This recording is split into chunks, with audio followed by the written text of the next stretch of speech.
sea, yo pregunto, ¿podría alguien que trabaja como el compañero en la COPE o en 13TV hablar mal de la conferencia episcopal? ¿Podría actuar libremente como un profesional y decir, esto que ha dicho la conferencia episcopal es una vergüenza? A lo mejor aquí dice que sí, porque ¿qué va a decir? Pero las sonrisas que veo entre vosotros cuando estoy preguntando esto creo que revelan cuál es la realidad de los medios de comunicación, y ahí creo que todos tenemos que trabajar para decir, no puede haber una situación en la que ningún propietario le diga a un periodista de quién tiene que hablar bien o de quién tiene que hablar mal. Los periodistas tienen que ser libres para contar lo que quieran. Y habrá periodistas de derechas, de izquierdas, de centro, periodistas católicos, periodistas ateos, y eso está muy bien, pero que el Estado garantice las condiciones para que esos periodistas puedan trabajar en libertad sin tener que rendir pleitesía a ningún millonario. Del Universo de Ecuador. Me parece contradictorio que por un lado usted diga que lo que quiere es un país donde los periodistas trabajen en libertad, y alabe desde este libro la propuesta del presidente ecuatoriano, cuando lo que nosotros vivimos es precisamente episodios de autocensura, y es precisamente por eso las críticas que tiene la ley que ahora mismo está vigente en el país, y que sobre todo se han pronunciado muchos organismos internacionales. Entonces, quería entender esa contradicción. Y por otro lado, usted hace referencia muchas veces al modelo de la Revolución Ciudadana de Rafael Correa. Quería saber qué aspectos son los que usted cree que son extrapolables a la realidad española. Muchísimas gracias por su pregunta respecto a la relación que tengan en el Ecuador los medios que sean más afines al gobierno y los medios como el que usted representa que lo sean menos.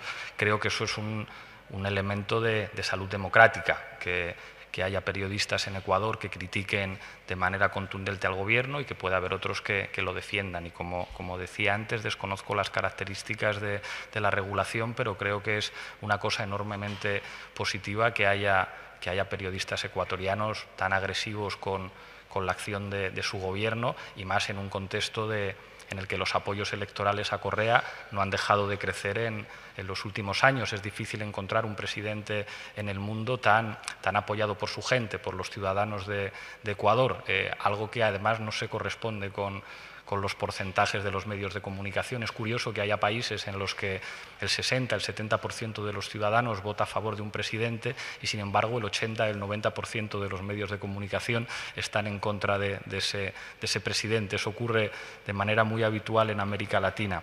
Respecto a si hay elementos extrapolables, yo diría que no. O sea, no se pueden extrapolar las cosas. Ecuador es un país muy diferente a España, para empezar, con una economía dolarizada, para seguir con una estructura del Estado mucho más débil que la de los países del sur, con realidades regionales completamente diferentes.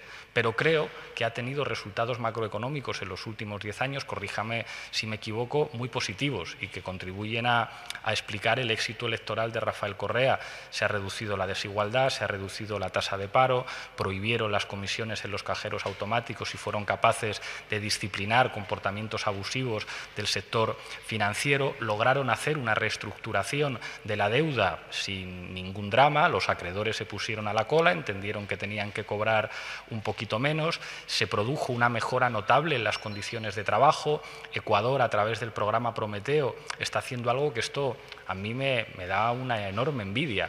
Hay centenares de doctores españoles que se van a trabajar a las universidades ecuatorianas porque allí les dan una oportunidad de desarrollar su profesión, y sin embargo aquí en España no tienen ninguna ocasión. Ecuador ha apostado por la investigación y el desarrollo, y claro, pues es que ninguna persona normal puede estar en contra de estas cosas. Y creo que el presidente Correa, y hay muchas cosas en las que no estoy de acuerdo con el presidente Correa y con el gobierno de Ecuador, pero ha demostrado que con sentido común y escuchando a la gente se pueden hacer políticas públicas muy razonables, que a cualquier persona normal le gustan y que los ecuatorianos han sabido reconocérselo en las urnas, porque si no, nos explicaría que cada vez que hay unas elecciones el señor Rafael Correa obtiene más votos.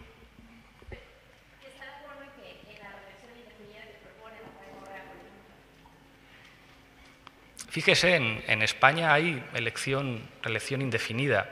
Felipe González fue elegido en el año 82, fue elegido en el año 86, fue reelegido otra vez en el año 89, otra vez en el año 93, después se presentó a las elecciones del 96. a las que, según él, le faltaron un debate y 2 semanas para haberlas ganado otra vez. Y yo no creo que nadie diga que el señor Felipe González es un caudillo autoritario. A veces creo que se hacen exámenes muy diferentes según donde se está. Es decir, que si hay un gobernante que no nos gusta en Ecuador, entonces vale todo. Pero cuando uno dice, bueno, ¿y en España? En España se puede elegir al presidente sin limitación de mandatos. ¿España es una dictadura? ¿A usted le parece que España es una dictadura?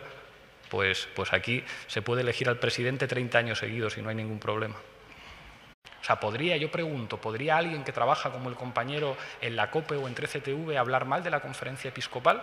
¿Podría actuar libremente como un profesional y decir, esto que ha dicho la conferencia episcopal es una vergüenza?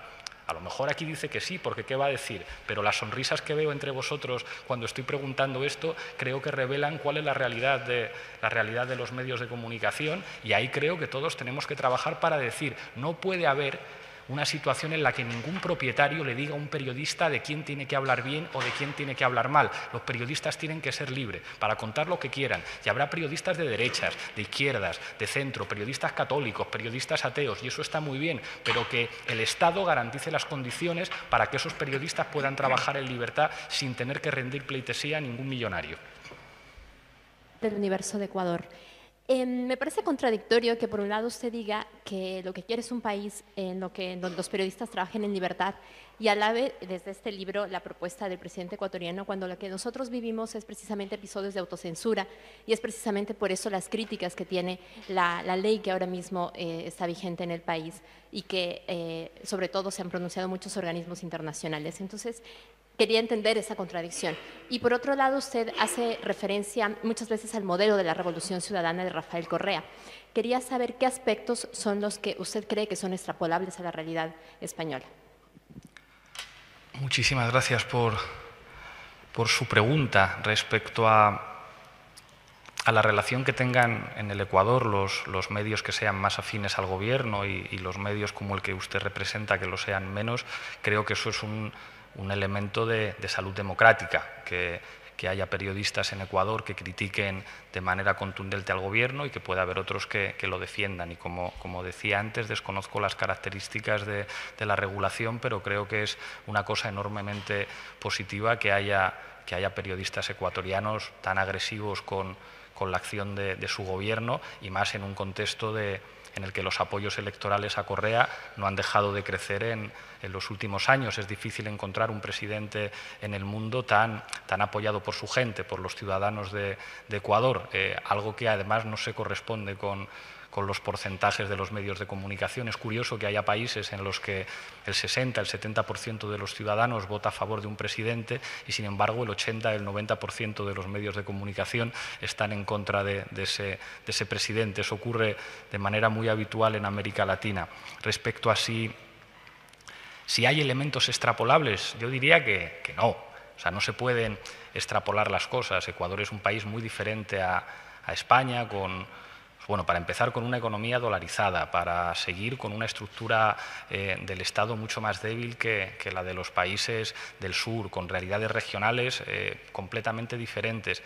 Pero creo que ha tenido resultados macroeconómicos en los últimos 10 años, corríjame si me equivoco, muy positivos y que contribuyen a explicar el éxito electoral de Rafael Correa. Se ha reducido la desigualdad, se ha reducido la tasa de paro, prohibieron las comisiones en los cajeros automáticos y fueron capaces de disciplinar comportamientos abusivos del sector financiero, lograron hacer una reestructuración de la deuda sin ningún drama, los acreedores se pusieron a la cola, entendieron que tenían que cobrar un poquito menos, se produjo una mejora notable en las condiciones de trabajo. Ecuador, a través del programa Prometeo, está haciendo algo que esto a mí me da una enorme envidia. Hay centenares de doctores españoles que se van a trabajar a las universidades ecuatorianas porque allí les dan una oportunidad de desarrollar su profesión y, sin embargo, aquí en España no tienen ninguna ocasión. Ecuador ha apostado por la investigación y el desarrollo y, claro, pues es que ninguna persona normal puede estar en contra de estas cosas. Y creo que el presidente Correa y hay muchas cosas en las que no estoy de acuerdo con el presidente Correa y con el gobierno de Ecuador, pero ha demostrado que con sentido común y escuchando a la gente se pueden hacer políticas públicas muy razonables, que a cualquier persona normal le gustan y que los ecuatorianos han sabido reconocérselo en las urnas, porque si no, nos explicaría que cada vez que hay unas elecciones el señor Rafael Correa obtiene más votos.